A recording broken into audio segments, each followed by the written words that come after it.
So the book that made me is Colin MacInnes' Absolute Beginners. And in a way I'm cheating because that's part of the London trilogy, which includes the equally fantastic books, The City of Spades and Mr. Love and Justice, which I also love. When I was sort of younger, I sort of struggled to sort of know who I was and perhaps to fit in at sort of school, college, and sort of lastly at university. And I think I picked this book up probably in my late teens, early sort of 20s, at a time where I was starting to learn about modernism, mod culture, and started to sort of see myself in that sort of culture and in that sort of mindset. So Absolute Beginners was probably recommended to me, or I read that someone that I loved it, or something like that.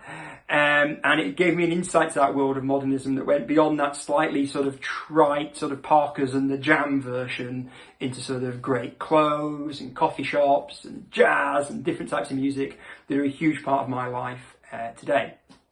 And crucially, the London trilogy set all of that against the backdrop of massive societal change, and it also sort of tackled key issues like inequality, poverty, racism, homophobia, ageism, in a way that for its time I think was sort of really deft and really sympathetic and insightful.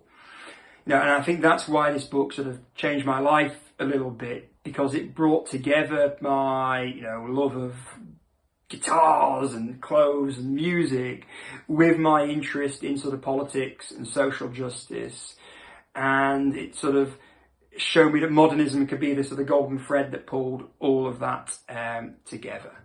So this is the book that made me, and as my hero Paul Weller says on the cover, it's a book of inspiration.